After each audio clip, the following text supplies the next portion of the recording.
When I was younger, I was one of those people that said nuclear. Mm-hmm. Now I can't do it wrong without trying, but Nuclear. I used to say that. What changed it for me was somebody said, just say new and clear, and you've got it. Nuclear. Done. Nuclear. Done. Yep. Okay, they say wash. I'm good now. Washington. Washington. I remember spelling Washington with an R, and my mom saying it's not spelled with an R. I'm like, but you say it with an R, and she's like, nah, you really are. You're really not supposed to say it with an R either. Oh boy. I was like, really? It's not Warsh either? She's like, no. My mom didn't say it that way, really, because she was from South St. Louis, but my dad did, and everybody else I knew did. Yeah. And then I noticed that after she pointed it out, I was like, oh, you don't say the R. I just thought that was your weird South St. Louis accent. Hey, how do you say Tony, the Olympic guy's last name? Estenguet? Well, we don't have Patrick here, so I'm not going to get it right, but I would say Estenguet. I'm going to say Estenguet. Okay, I got it. I'm going to assume he's French since he's on the Paris Olympic Committee. He might be like Lithuanian or something. I don't know. Yeah. All right, I'm good. Garrett Weinzerl texting me nice things. Shh. What does he want? He's working on a cover for a book for me. Oh, yeah? That's what he's doing. Oh, very cool. And listening to Damn Fine Podcast while he works on it. I can't find my gunners. Oh, well. See, Ethan Kane says, I didn't know it wasn't Warsh until my mom's friend made fun of me in first grade. Really? Why is it always moms involved? Weird. I don't know. Yeah. Mom's friend. Jeez, how rude. I also got really mad in kindergarten. I think I've told this story before. They asked for words that began with F. And I was like, refrigerator. And they're like, no, that begins with R. And I'm like, no, it doesn't. Refrigerator begins with R. Refrigerator begins with F. And they're like, the word isn't refrigerator, it's refrigerator. I'm like, what? That's hilarious. Did you say another F word after that or no? No, I didn't know that one yet. Okay. All right. That's pretty funny. I always said fridge growing up, straight up fridge. Yeah. Fridge. The fridge. Yeah, that's an F. And as far as I know, the fridge is in the actual dictionary, the word fridge. Yeah. Mrs. Wrench wasn't having it, though. I was so bad. I was like, no, but fridge does begin with, I mean, it's very much the same person I am today. But fridge does begin with F. You didn't say it had to be a word. Oh, here it is. The fridge. Yeah, Merriam-Webster dictionary says actual word. I don't know when it was added. Fridge. Yeah, there's the guy who says it. Fridge. There you go. I mean, 1975, it might not have been in there yet. So yeah, good point. It's a good point. Ethan Kane says he didn't know his name was Anthony until third grade because he couldn't find Tony on the pre-assigned name tags. That's a good story too. I kind of feel like I don't have a story quite like that, but I kind of remember realizing my name was Thomas at an early age, not Tom, even though everybody called me Tom. I had to have that one explained. I didn't like the whole Scotty thing when that came up. Yeah. Okie dokie. Are you ready, Roger? So. Are you ready, Scott? I am. Did he? Not Scotty. Oh. Yes, I am so ready. My readiness level is currently DEFCON 2. So Tommy is ready too. Oh, good. See, nobody ever called me Tommy except for Joanne Ketchum in junior high. Hey, Tommy, you ready? Yeah, see? I don't even mind because I'm like, I don't know. Sure. Yeah, I guess. What about Tomas? Oh, yeah. No, lots of people called me Tomas. Way more people have called me Tomas over the years than. What if I call you Wizard? I'll just know, oh, it's Roger. Yeah, he calls me Wizard. Hey, Wizard. All right. Roger, do you want me to introduce you? Do you want to start doing that? Sure. You didn't put it in the lineup, so I didn't know. Yeah. Okay. We're going to start introducing Roger at the top of the show, Scott, so that if he pipes up, people know who he is. Yeah, no, that's how you make Veronica Belmonts in this world. Yeah, exactly. So, what? I don't want to be Veronica Belmont. All right, here we go. Hold on. Sometimes I want to make a T-shirt for Roger that says, "I don't want to be Veronica Belmont." And then we'll make one for Veronica that says, "I don't want to be Roger Chang." All right, all right. Here we go. 3, 2. Daily Tech News Show is powered by you. To find out more, head to dailytechnewsshow.com/support. This is the Daily Tech News for Wednesday, August 9th, 2017. I'm Tom Merritt. Joining me today, Mr. Scott Johnson is in the house. And we're going to talk Funimation. No, wait, animation, but we're going to have fun talking about it. Well, I'm glad we're doing that because I'm glad it's not lasers, because tomorrow I have to get an eye thing done with lasers, which is kind of technical and technology driven, but I really don't want to talk about that. So I'm glad we're talking about animation. Yeah, so we're going to talk about the death of Adobe Flash, which we talked about a couple weeks ago, and what it doesn't mean for animation. Scott's got a lot of experience with this. Also here, of course, our producer Roger Chang is with us, whom you may or may not hear pipe up throughout the show. I'll pipe up now, but you'll see the face of a news article instead of my face. Speaking of, let's start with a few tech things you should know. The U.S. International Trade Commission has agreed to investigate Qualcomm's claims that Apple infringed on patents in the iPhone 7 and other devices. The ITC will complete its investigation within 45 days. ITC is the one where if they decide yes, then the item gets put on a ban list, but then it's usually resolved before it actually gets banned. In usual fashion, every generation has 3 or 4 lawsuits. That's just the way things go. Valve, you may know them as the runner of the Steam service on PCs and, of course, maker of great video games of yore, announced a new card-based video game called Artifact. It is indeed based on an existing game, though, their own Dota 2 game.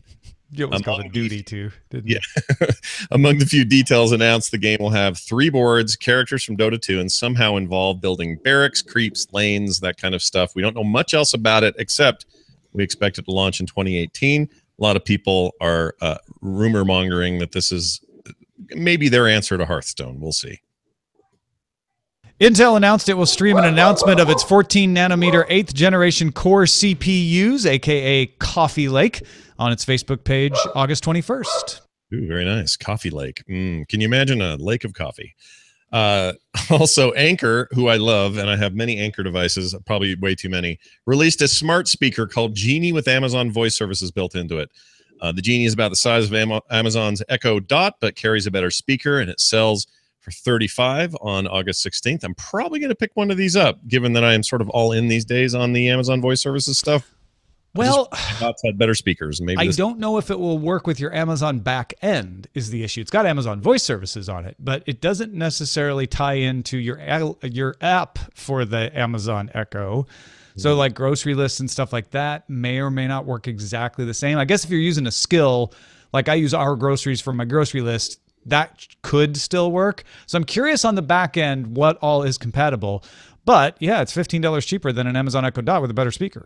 I would say if it allows me to use the skills that are installed, in other words, the installation part of it, I may still have to use either the app that I use with my selection of Echoes or the web or whatever. If this thing will then tap into it as a second layer, I think I'm okay with that. Let me access music, use the commands in the way I would use an Echo, just give me the back end. I don't know that this is going to tap into all those Amazon services like music and stuff. That's true. I have very high hopes for this, and it's probably going to get dashed. Well, for $35, it's worth trying out. You could always return it if it doesn't. So let us know. I'm curious to know myself. I love Anchor, so they've never let me down before. Anker. If you're like, wait, Anchor, the app? No, Anchor, the case maker. Wall Street Journal reports Tencent and Amazon have both invested in Andy Rubin's Essential phone, the PH1. You may recall that Sprint is the exclusive carrier partner in the U.S., but they are selling it unlocked, so you can use it with any SIM card. It doesn't have a release date yet, but it will be sold on Amazon and Best Buy once it does get a release date. Andy Rubin emailed me and everyone else who signed up for pre-orders saying that release date would be coming in August, and it's August, so can't wait. Time, the PH1, pH balanced for you.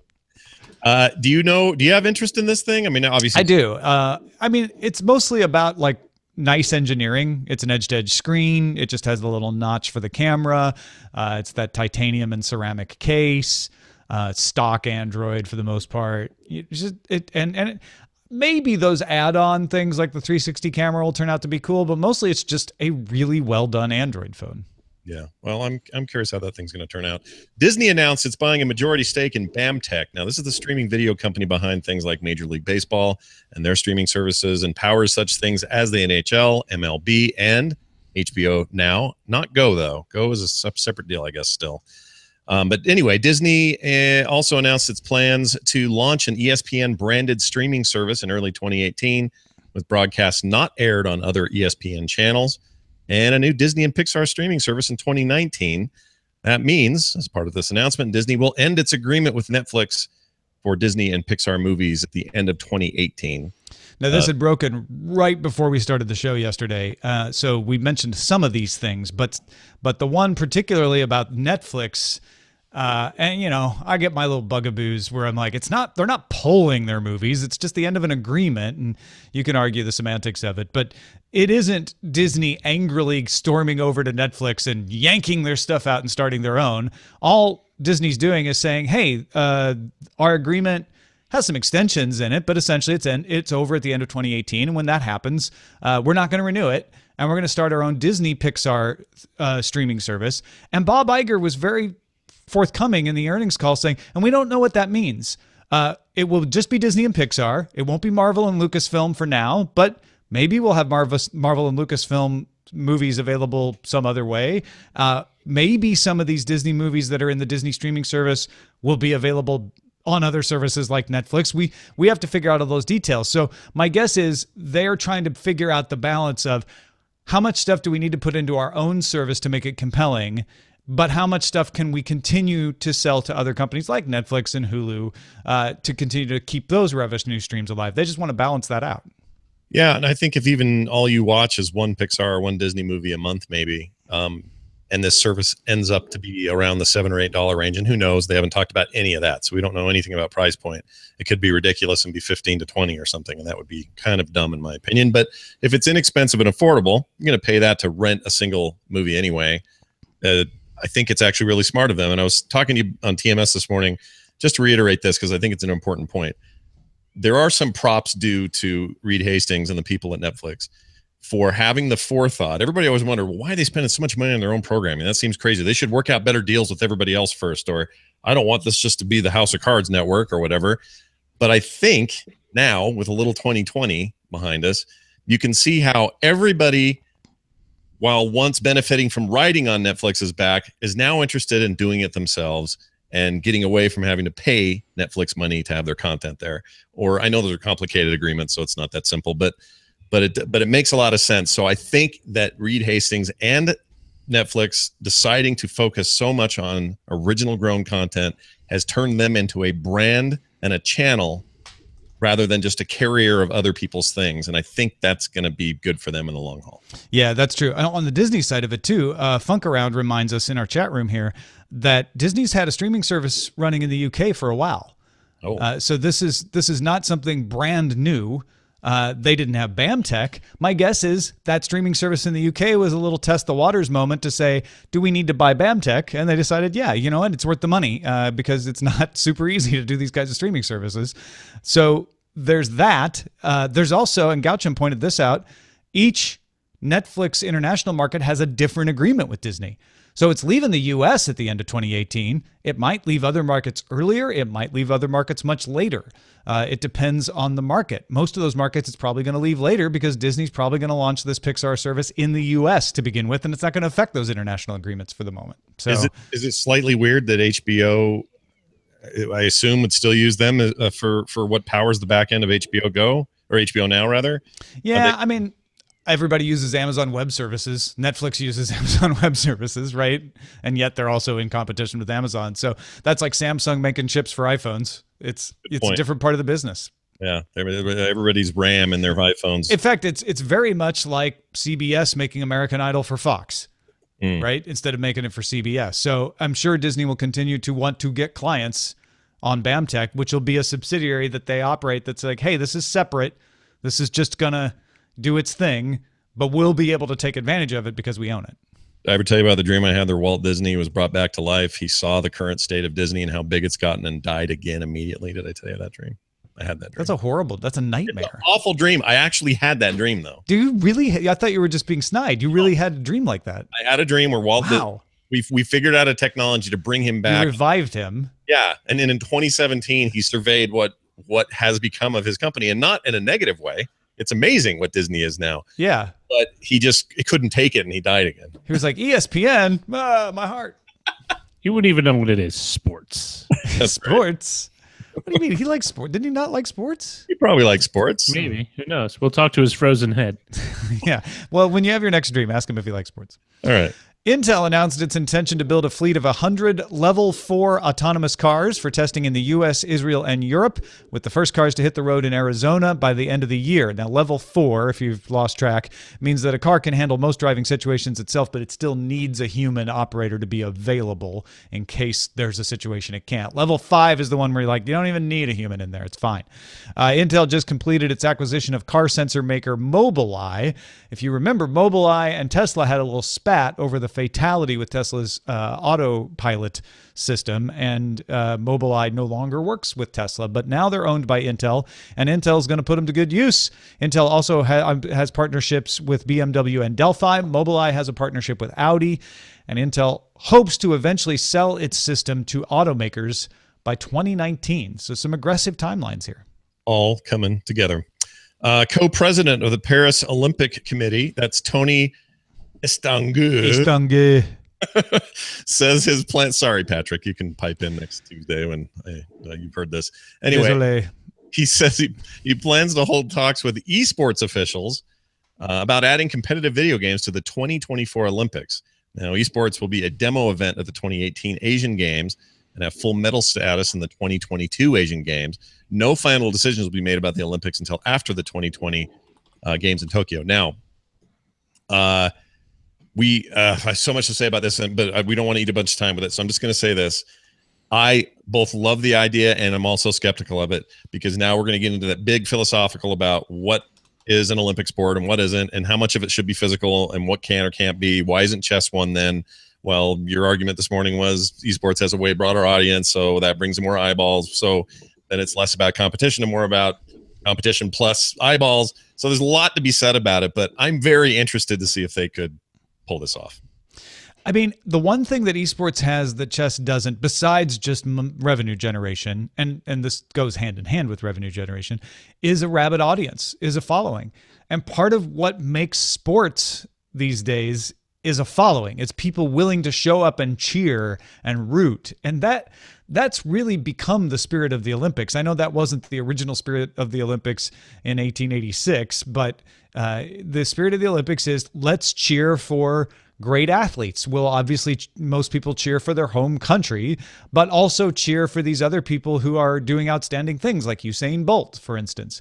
And that happens in esports. People cheer for teams and even individuals, especially in single-player games like Hearthstone, because they're really good, and we admire seeing that. So there's that side of it for esports that I think is compelling and does feel Olympic. Yeah, not only that, the esports in general have completely put on the attire of sports. They sound like sports. They're reported like sports. Even Hearthstone feels like a golf game being commentated on by two people at a desk. He's got lethal, but does he know it, Scott? Right, exactly. Yeah. And the guys that are doing Dota matches, League of Legends matches, Heroes of the Storm matches, these guys are like play-by-play, better than football, better than basketball. She really knows how to tech these decks. Exactly. So if they've got the optics and they've already got the tone and all that, I mean, it's an easy fit, I guess is what I'm saying, if the rest of the world will accept it for what it is, which is, pretty competitive, fun thing to do. So we'll see. Well, they're not making any decisions, like you said, until after Tokyo, so we'll keep an eye on it. Sony said it has developed a system for storing and managing educational records on a blockchain. So the idea would be degrees, diplomas, transcripts, all that stuff would be stored digitally and make it easier for third parties to say, I would like to request Scott Johnson's transcript, and not have to have a school go into a filing cabinet, pull out the degree and the transcript, make a copy, put it in the mail, but yet avoid fraud. So it wouldn't be somebody who's like, oh, I've got Scott's transcript. Sure it is. I mean, the blockchain would be used to verify it. Yeah, I like this idea. Once again, another fine use for the blockchain technology and use case. But I don't know, how close is this to? Well, I guess either way, it's more protected. They've developed the system. They're ready to market it. If they can get a few universities on board, this is where a blockchain gets exciting for me, because the whole cryptocurrency has its own set of issues about. But wait, why is that money? Right, which we've gone through multiple times. But this is like, I think you can very easily understand the need to make sure that a transcript is authentic, and the need to make it easier to get to that transcript. And the reason transcripts aren't easy to get to is you don't want fraud. You don't want people to pretend they're sending a transcript that's not real. This has the best of both worlds. That's the beauty of the blockchain. Because it is massively verified, it's incredibly difficult to fake, but at the same time, easy to access if you want it to be easily accessed. Yeah, also kind of a low impact test for future uses like, say, medical records or that kind of stuff. So yeah, I love this sort of stuff. To me, this is what's making blockchain real in both my head and the head of the general public. So the more uses like this we find, I think the better. Hey folks, if you want to get all the tech headlines each day in about 5 minutes, be sure to subscribe to our sister podcast, dailytechheadlines.com. You can not only get it as a podcast, you can also get it in the Anchor app on Google Home and the Amazon Echo. All right, animation, Flash. We started to talk about this on TMS a couple weeks ago when we talked about the fact that Adobe has put an end date on Flash. And you brought up something that I don't think about enough and kind of forget, is that Flash isn't the Flash player, which is being replaced by HTML5. Flash is also the animation software. It is. I mean, Flash for so long in the early days was purely just animation. And what they learned was, hey, some people want to maybe make websites out of this. So we need some programmatic functionality. We need to be able to pull variables and tap into databases. And so they started shoving some of that functionality in there, even back in the Macromedia days before Adobe owned it or bought it. And then as time went on, that became more and more what Flash was and less a nifty animation program that dealt with vectors and everything else. So as that started to happen, it became bloated. And now we're in a place where it is extremely bloated and a mess and unsecure, and even Adobe doesn't really like it. So that brings us to current. And that's a lot of very compressed history. There's all kinds of stuff going on during that time. But the bottom line is it became more of a programming language almost than it did a animation suite. And despite all of that, during that period and today, people still use Flash for a whole lot of things to deal with animation. Shows like Bob's Burgers launched its first season using Flash. Many shows like Foster's Home for Imaginary Friends, Archer started there. My Little Pony. And when I said started there, I'll get to that in a minute, but BoJack Horseman, all those kinds of shows, even newer things like BoJack on Netflix, Flash is a go-to tool for a lot of animation studios doing primarily television work. Although there are some movies. And so you're saying they're using Flash as an animation software that then turns it into a television show, not that they're creating it in Flash so they can embed it on their website and play it in the Flash player. Those are two different things. Exactly. It's almost like I was trying to think of a good analogy for this earlier today, and I couldn't think of one, but think of some other product where they have a primary function and then they add a little something that totally overshadowed the original primary function, and then became demonized for it. And everyone kind of forgot that the primary function was still there, still viable, still good. Mm-hmm. Well, Adobe's way of dealing with that here recently was to literally change the name and get that dirty Flash name out of there because it carries so much baggage, and instead call it Adobe Animate. And they made a big deal out of it, and they had a big presentation at their Adobe Summit, and there was Twitch streams of them demonstrating it. It was a little overblown because at the end of the day, it turned out it's basically just Flash still. It's just rebranded, a little more animation focused, better export and import functionalities and things that are going to help animators. But for the most part, it's just kind of forked Flash in a way. So instead of this story that I was hoping we were going to have of, while the Flash player is dying, Adobe Animate continues to be a wonderful, it doesn't sound like that's actually that good either, or at least not being used as often. It can. Here's the problem, and this is the crux, or this is where we take a little bit of a turn. During that mess of brand confusion and frustration about players, and you remember the early iPhone days, oh yeah, the hard line of Steve Jobs, no Flash, we're not going to support it. There was the whole, Android side was like, oh yeah, well I can run Flash, but now nobody wants to run Flash of any kind or type, and so it's just like this dirty little kid you don't want the neighbors to see. It's a bad example, but that's kind of what that thing became from them. Because of that and that kind of fight that they've been having and the name problem, others have stepped in and really kind of changed the face of things. I mentioned Bob's Burgers launching with Flash. Well, these days it uses Toon Boom by Harmony. And other examples of that would be SpongeBob and Rick and Morty. The Simpsons now uses Toon Boom. Their movie actually used it as well. Family Guy, Archer also converted from Flash to now using Toon Boom. Well, Bob's Burgers and Archer, right? There's the H. John Benjamin, commonality there. So it would make sense that they would also share animation software. Why not? They're going to share the main voice actor. The tech behind it. But Clone Wars even, because there's a lot of 3D functionality that is also part of Toon Boom. But it's a nice piece of software, combines 2D animation with 3D and other styles. That thing's expensive, though. If you're a dude like me that just wants to make cool stuff, you're going to pay $456 annually, although they do have some really good student rates that I looked into.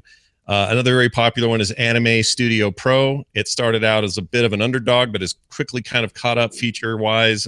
I would put it still behind Toon Boom in terms of overall features and functionality, timeline control, that kind of stuff.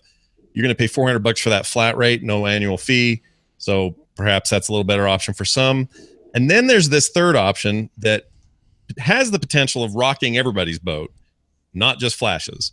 And that's Toons, or now called Open Toons. And this was used to make Futurama, at least in its last, its final, whatever they were, 4 new seasons.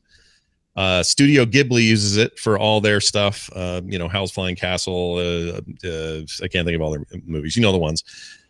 So all that famous studio using it. It is now called Toons Ghibli Edition, and it is went full open source in 2016. Definitely worth looking at.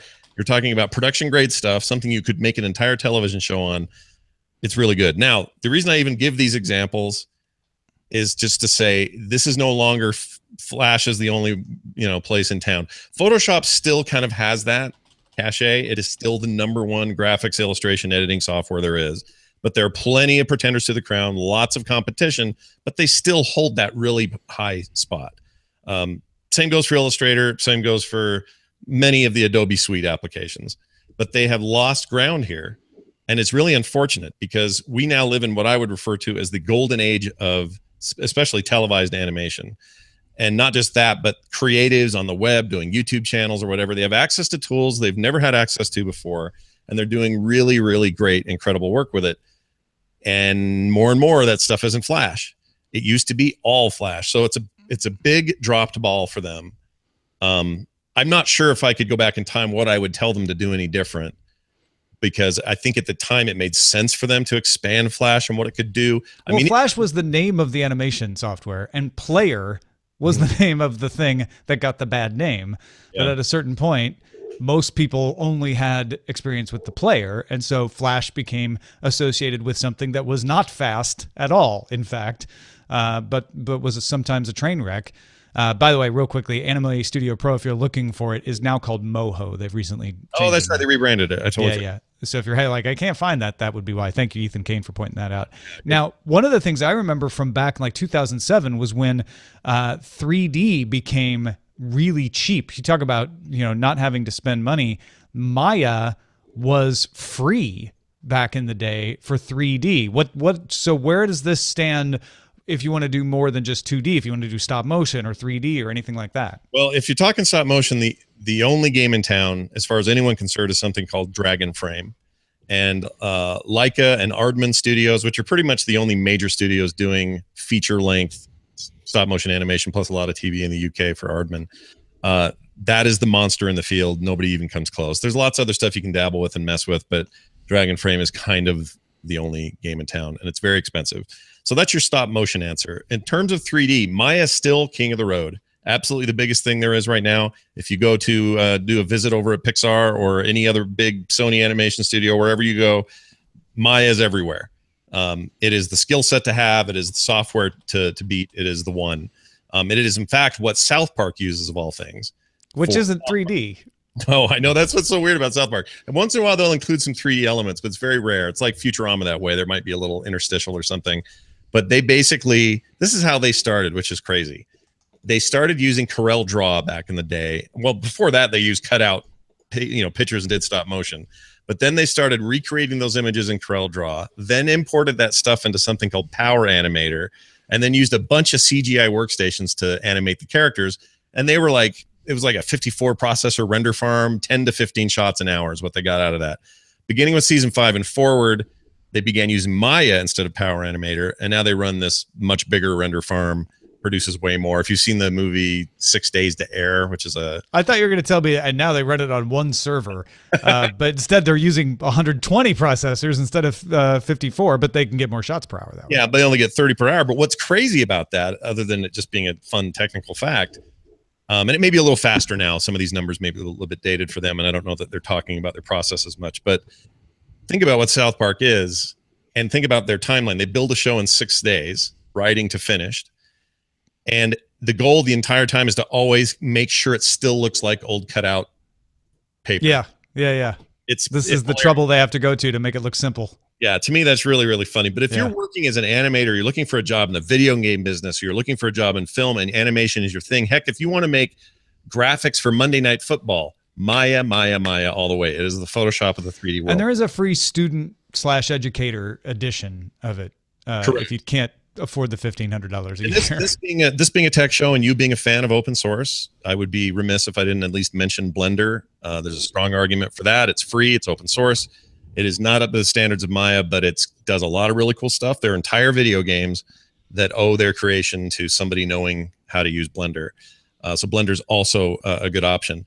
The end result of all this, though, is it does just feel like Adobe missed an opportunity that was already in their backyard. To me, it's akin to like Blizzard not making Dota when it was built in their backyard and somebody else did it, and League of Legends and Dota are now eating your lunch. It's a little like that. So I don't know what they would have done different. Hindsight's 2020.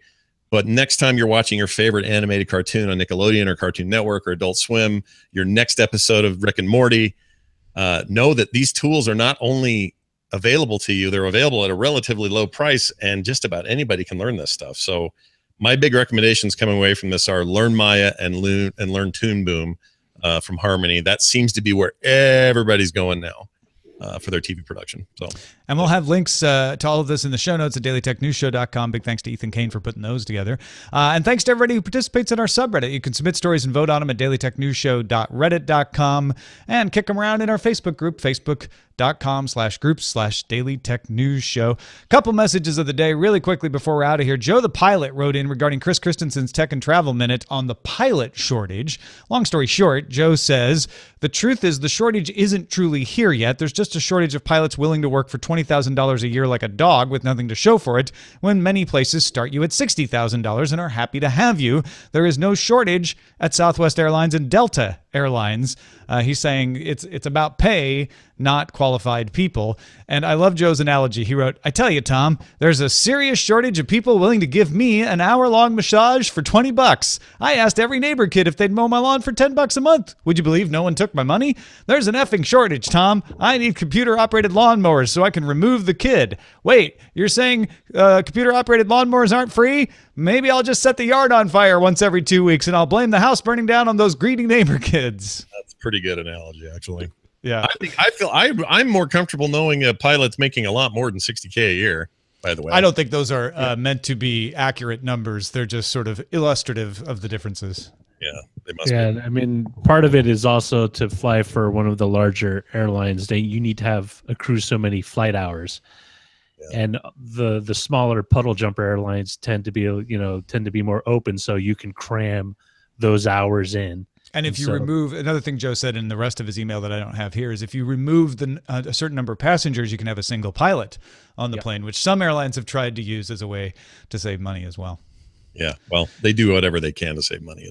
Scott, can you read the next email? I sure can. Mike writes in. He says, I forwarded the part of Monday's episode about organs and car fatalities to my wife, and she had a comment. So brace yourselves. Here we go.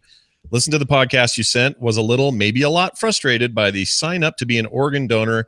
You do it when you get your driver's license. A big problem is that only tells them to preserve the organs. Your next of kin ultimately has to okay the actual donation, and this step is where there is a ton of drop-off.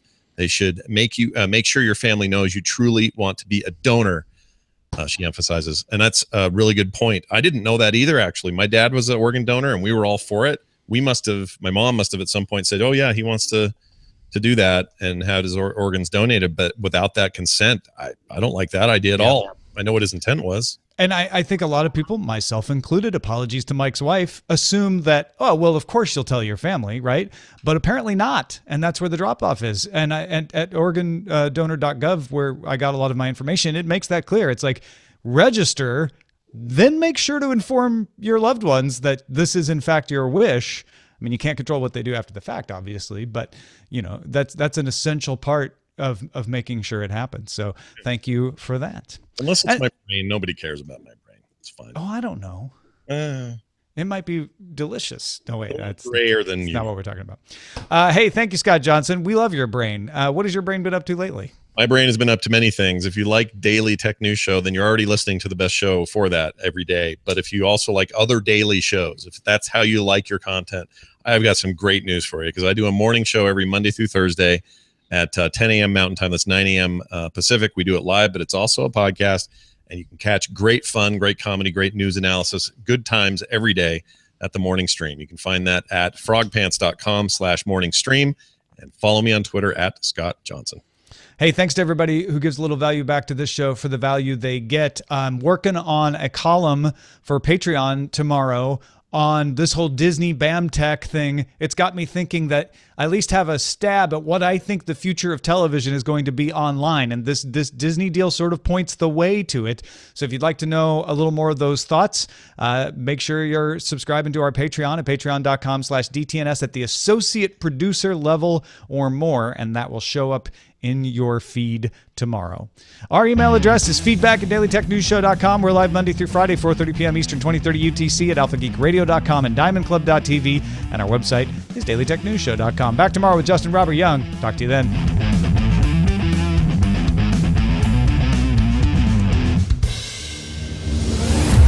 This show is part of the Frog Pants Network.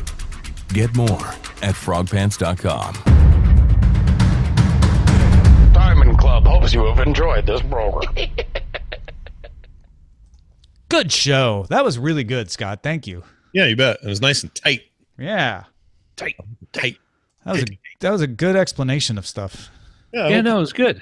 It's, although I would add, if you want to just do standard video editing, you should really pick up or learn After Effects, because that's kind of. Oh yeah, that's another thing I actually meant to mention, is that if you're looking to just get some quick, dirty presentation-y style animation done, After Effects is awesome for that. And not just that, it's great for lots of things in the post-production stuff, but it's super handy. But it's heavily used, especially if you're doing any kind of titling or any kind of package stuff for PR or marketing. Yeah, for sure. You wouldn't make a whole narrative TV show out of it, but no. Use it, other stuff. But it's a good compliment to Premiere. They, for some reason, haven't made it a little more graded than it should be. But I'm convinced half the reason Rick and Morty exists and got greenlit isn't just because Dan Harmon's writing, co-creating on what's his name, and all that stuff is great, but it used to be really expensive to commit to this. So, well, I almost mentioned, and then I cut it for time in my own head, the problems that Jon Stewart had, where he was going to do an animated thing for HBO on the news, and being able to turn it around in the short amount of time that they needed to keep it newsworthy just turned out not to be possible. Yeah, it's definitely gotten, that sort of thing's gotten easier. And if anything, South Park's shown that you can do it in 6 days, and but they almost kill themselves every 6 days. Gotta crank that stuff. Yeah. Like, and Jon Stewart was trying to do it in a day or two at the most, right? I mean, like, that's being super ambitious. I mean, you got to throw, and the thing is, you could do it. You just got to throw bodies at it, which means, well, yeah. What is the Taiwanese company that's? I think they still do it, but they don't get memified as much as they used to, where they make these animations of news stories. Yeah, right. I used to love it. But like the Simpsons, Futurama, and all that stuff, while using the software I mentioned, they're still being outsourced to South Korea for the most part. And I could have mentioned that too, but anyway, that's for less, cheaper labor. And so it's subject to those same kinds of cost cutting potentials of like, well, it's too expensive to do it in the States, so let's have someone in Vietnam do it. Yeah, well, and because Korea is not as cheap as it used to be, right? And so you're always looking for the next market that has the affordable workforce. all the DC animated features are all cranked out in South Korea because first of all, there's a relationship. Two, they understand the pipeline, like how they need to get these characters, and it's weird because a lot of those relationships are built over time, and they're not always based on straight dollar amounts, right? For example, like the Clone Wars animated feature that was. The series was all done in Singapore, or mostly done in Singapore, for the last bunch of seasons, and that really didn't save them as much money as you thought. That was just because there was a relationship between someone at Disney and that studio in Singapore. Sure. So it's, I mean, to be honest, it's show business. It's who you know. And still the same. No matter if you're live acting, it doesn't matter. I mean, it's funny because my friend works over, she does visual effects, and she spends so much time on this dealing with this stuff. But she told me, like, one time my boss came to me, it's like, you need to learn Nuke over the weekend and start working on this. And for anyone who is not familiar, Nuke is a compositing software for 2D and 3D animation. So like if you watch any TV show, whether it's the Dome or anything like that, where they do effects on a weekly basis, it's done with software like Nuke and stuff where they got to put it in. But it's crazy, just the turnaround times on the contracts they get negotiated. They're cranking the amount of OT, how many weekends they work in. Yeah, like, I had a 6-day work week again. Yeah, well, hopefully a bunch of people get a kick out of it. I love that whole side of that business. I think it's fun, but you know what? This is the dirty secret. Is there's so many young, energetic people who want to do it and are so willing to get their foot in the door. They'll do it for like nothing. And so what you have is, not all places, but you kind of have this with, for example, the movie Pi, Life of Pi, Rhythm and Hues and stuff. There really isn't the same level of respect for a lot of the visual effects on the back end of the post-production end that you have. But I mean, it's that, but like you scream. I don't want to basically just put most. What Roger's trying to say is he looked into going into visual effects and then realized it's a young man's game and got depressed. Well, it's not just young. You just got to be willing to be hungry most of the time. All right, titles. I already picked the title. I had to because I was already at the export.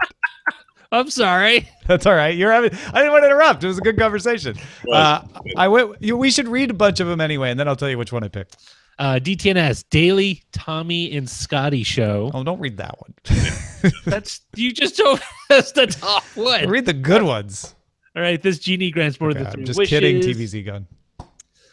Disney leaves the Netflix vault, goes back to its own. Anchor floats a genie. Amazon's phone is essentially essential for you. Wham, bam, thank you, Walt. Disney leaves Netflix with a band. I like these bam takes. Yeah. Kissing Netflix, Disney, Netflix. Roll Tide. Level 4 sheets to the wind. Dock blocked. Wake up and smell the coffee lake. Until invites us for coffee. Netflix and Waltz. Who did Doc Blocked? Who was that? Dark Redeemer. He's on a roll. Disflix says no flicks to Netflix. Disney says let it go to Netflix. Doc chain, degree chain. What's up, blockchain? Degree from the block. Flashback. Gone in a flash. Not a flash in the pan. My little flashy is dead. Dirty little kid. Hate the player, not the flash. U.S. reviews Rotten Apple. A lot of Flash. Valve uncovers artifact. Hate the player, not the Flash is really good. It's pretty funny. It's not the one I went with. It's good. Sony updates your permanent record. I might have to change my mind, actually. Barry Allen. He's supposed to come back, but in what form we'll find out in the next season of The Flash. My name is Barry Allen. I'm the slowest, buggiest animation player alive. My name is Barry Allen. I'm the superhero that cries and weeps the most. He doesn't cry. He cries. Stop shaming him for having feelings, Roger. He's just a fully featured human being. Fully featured man. Also fictional. Fully featured fictional man. Well, I went with Flashpoint. Oh. That one's pretty good. But it's not too late to change it because I'm about to put the image in. If we want to go with hate the player, not the Flash. I mean, I like that one, but I also like the other one. All right. Then we'll stay. If there's not an overwhelming feelings of changing, Flashpoint it is. Because I was like, oh, the point of this is to talk about Flash. We are at the point at which Flash is being retired. So many ways to go with it. Yeah, it's good. All right. It's, it's main topic and all that. I like it. I'm glad you didn't use dirty little kid, whoever reminded me to use that terrible analogy. It's like you're trying to hide a dirty little kid. Thing is, though, I don't know if it says more about you or me that I knew exactly what you meant by that.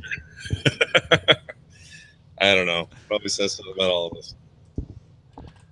Flash is kind of odd because wasn't that just kind of what they pulled out of Director, Macromedia Director?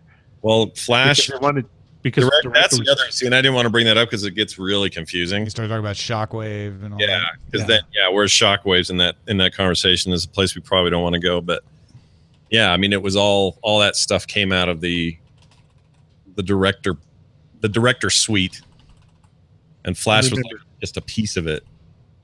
That was a long time. I remember learning it in college. No, it's I remember when I started working at CNET, and I had a few years under my belt of uploading video to websites at that point, playing them in Real Player for the most part. And CNET was like, we're using Flash for video. And I thought, that sounds like a really bad idea, but I can't put my finger on why. And the thing was, it looked really good. But that Flash player caused so many problems over the years. Yeah, it's a weird storied history. Well, and it's not, what I never liked about it is it's not standards compliant. So if you don't have Flash, it just breaks, right? Whereas if you HTML5, if you have a web browser that's standards compliant, it works. It just works for everybody. And the Flash player was an entry point for infections and crashed all the time and didn't work on the phone, all that stuff. Yeah, it's a checkerboard history of nightmarish proportions, but it had its moments. It may yet have more. But the question is Adobe playing Savitar? That is a good question. So wait a minute, you got faster by the Shockwave Savitar where does Silverlight fit in here? Yeah, Microsoft says they had the Flash. Shockwave's the reverse Flash, I think. Yeah, there you go. Nice. Yeah. The yellow Flash. Hey, whatever happened to Silverlight? Thawne, CEO of Adobe? Whatever happened to what? Silverlight? Yeah. They're done with that, right? Yeah, did Microsoft deprecate it? I don't think they've deprecated it, but I may be forgetting. I thought the whole point it was just kind of floating out there. In its legacy. Like they stopped using it a lot, but Netflix used to use it and they quit using it. Netflix was Silverlight. Oh no, they did deprecate it. I just forgot. They defecated it. Silverlight was used to provide video streaming for the 2008 and 2010 Olympics. Oh. End of life would be moving. Microsoft announced end of life in 2013. I covered that. I just didn't remember it. I wonder. Well, actually, I probably don't wonder. I guess you don't. You don't want to know. I really liked this episode because we got good news coverage, but then we got this really good conversation that I never would have been able to have on my own. And we did it in 30 minutes. Yeah. Well, I actually wanted to add one thing. One great thing about all this animation software is it runs on off-the-shelf hardware. Remember, there used to be things that you had to run on a MIPS processor, or you had to buy it in conjunction with an SGI workstation. Yeah, you have to get a special card, or you would get that stupid dongle that you had to plug into the back. Yeah, and then everyone, the guy who managed it would keep all the dongles on a shelf in a locked cage, so no one went home with it. Yep, don't want people pirating this software. And I took one of those home from Tech TV because it was on a table of giveaway items when they were getting rid of stuff before they moved down to LA, and then when I got home, I realized, well, I can't use this. It's not authorized. What was it? Man, I missed that. There's so many things I wanted, but I remember it's weird because video editing software is kind of going through a big change where, for the longest time, it was, it was Avid Media 100, and then Avid's still big in use, but where people can go through and use Premiere Pro and still run it out as a final product. Dude, Premiere is killing it right now. If the Adobe numbers would be to believe, they're doing real good with it. Yeah, they'll screw it up somehow. Yeah, they might. They seem pretty. They definitely picked up the slack when Final Cut pooped the bed. Well, one of the big issues with Final Cut is it's married to Apple hardware, which isn't a bad thing, but Thurman Jameson just bought a copy of Pilot X. Thank you, Thurman. Oh, very nice.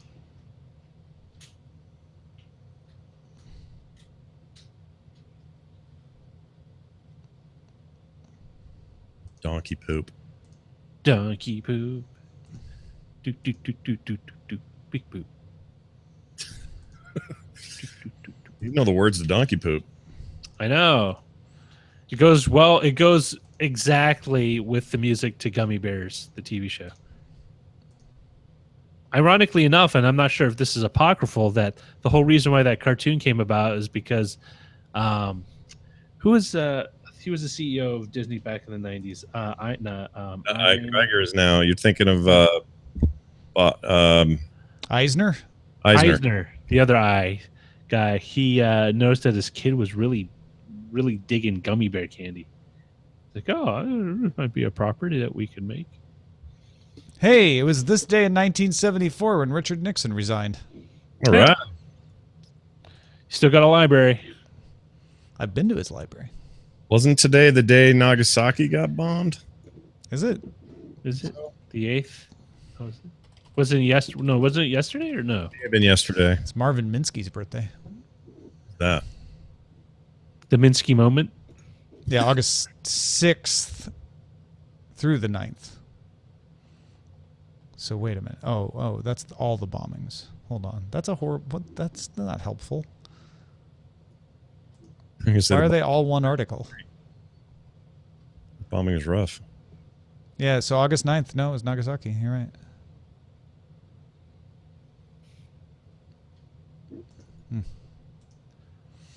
Well, those are fun. Yeah, those are good. Those are fun dates to get excited about. On those pleasant notes, we're going to leave you. Thank you all. Rainbows, puppies, unicorns, and Slurpees. High C Slurpees. Snow cones. Sounds great. Ices. Cherry ices. Hope you feel better now. Goodbye. We'll talk to you tomorrow.